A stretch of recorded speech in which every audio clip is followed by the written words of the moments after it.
O que diz o comunicado feito por ele? Durante demasiado tempo, os americanos foram multados, assediados e até acusados por autoridades estrangeiras por exercerem os seus direitos de liberdade de expressão. O governo dos Estados Unidos acaba de lançar uma medida inédita: restrições de visto contra autoridades estrangeiras acusadas de censura e perseguição a cidadãos americanos. E adivinha? A América Latina está no centro dessa polêmica.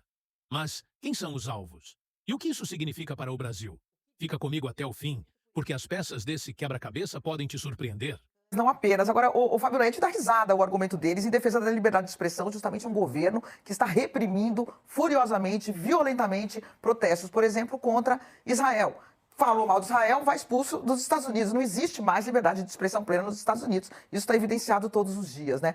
E o que a gente pode concluir rapidamente, numa análise bem rápida desse comunicado, é que, de fato, as plataformas norte-americanas querem atuar no mundo sem regras, sem que as nações exerçam a sua soberania e regulem a atuação dela dentro de cada território. Nem a China está impondo isso ao Brasil, né? Quando a Janja e o Lula falaram mal do TikTok para o Xi Jinping, ele falou: regulem, vocês têm todo o direito de regular e limitar a ação do TikTok no Brasil se ela estiver matando crianças porque estão cheirando desodorante, né?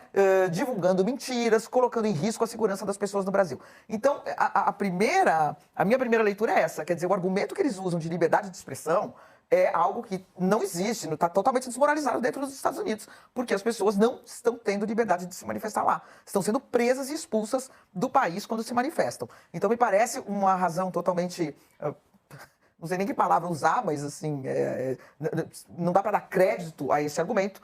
Eu acho que a gente pode concluir, na verdade, que as grandes plataformas que estão no coração do poder americano hoje estão querendo ter essa plena liberdade. Chegar aqui no Brasil, fazer tudo o que quiserem, sem que o Supremo regule, sem que o Congresso regule, sem que a Janja fale, sem que o Lula fale.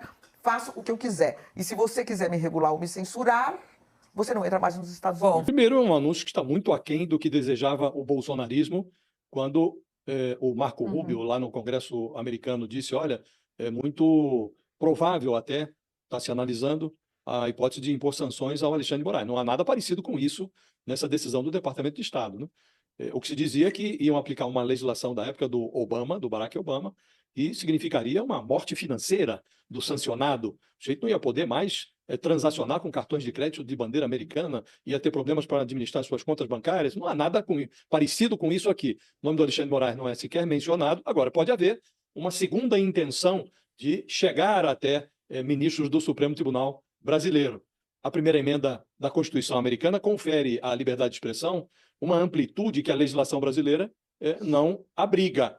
Mas não consta que o Alexandre de Moraes tenha censurado ninguém nos Estados Unidos. Ele impôs sanções a personagens como Paulo Figueiredo, que é um neto do ex-ditador General Figueiredo, que está lá morando nos Estados Unidos, impôs sanções a um outro personagem chamado Rodrigo Constantino, que também mora lá. Um parece que tem green card, o outro tem cidadania americana.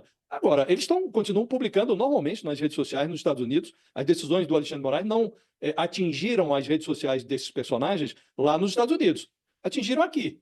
Nem sei se continuam bloqueadas, durante um período foram bloqueados, né? Então, é risível, como disse a Mônica, que o governo americano tente se enrolar na bandeira da liberdade de expressão, um governo do Trump que está impondo sanções, inclusive a portadores de green card, alunos que são presos lá na porta da Universidade de Colômbia, sofrem detenções, até deportações. Agora mesmo, o governo americano está impondo limitações, proibindo até universidades americanas de admitirem estudantes estrangeiros, e estão fazendo pesquisas nas redes sociais para ver quais foram as manifestações desses estudantes em relação ao governo americano, ao Trump, querem cercear, censurar até os estudantes estrangeiros. Estão fazendo isso em relação a funcionários do governo americano. Então, a liberdade de expressão é exigida de autoridades estrangeiras, e o governo que faz esse tipo de exigência impõe censura àqueles que considera inimigos. Então é tudo muito risível, né?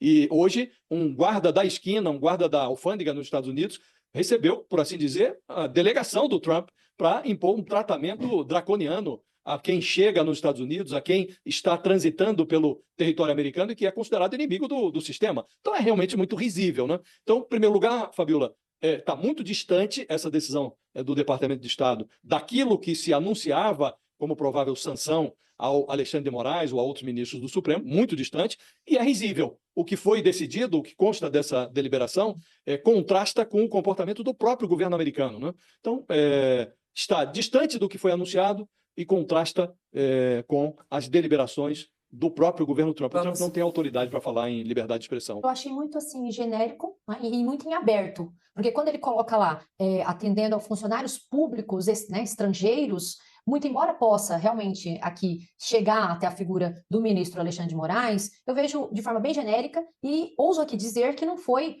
nem de longe a pedido, né, do Eduardo Bolsonaro, por exemplo, porque se assim o fosse, ele colocaria essa sanção diretamente e de forma pessoal. Agora, a gente precisa lembrar que é possível que se estenda a ele, haja vista que ele é um funcionário público estrangeiro e há uma briga, não é, já de outros tempos, com relação ao ministro Alexandre de Moraes, com relação à liberdade de expressão. Como bem aqui colocou o Josias, a gente tem, eu gosto de dizer assim, lá nos Estados Unidos eles pregam a liberdade de expressão, mas eles querem que ela seja de alguma forma restringida quando os direitos estejam atrelados a eles. Então não é como eles pregam uma liberdade de expressão plena. Outra coisa que é importante, né, colocar. Nos Estados Unidos, eles têm a ideia de uma liberdade de expressão mais absoluta, mas aqui no Brasil, a gente tem sim o controle, não é uma regra absoluta, e a gente tem um controle, ainda que porventura possa ser considerada ineficaz, dessa liberdade de expressão feita pelo Código Penal. Então não pode sair falando tudo. Porém, pode ser que atinja, sim, o ministro Alexandre de Moraes, mas eu achei muito genérica, muito em aberto, porque quando ele fala para funcionários públicos estrangeiros que atentem contra a liberdade de expressão,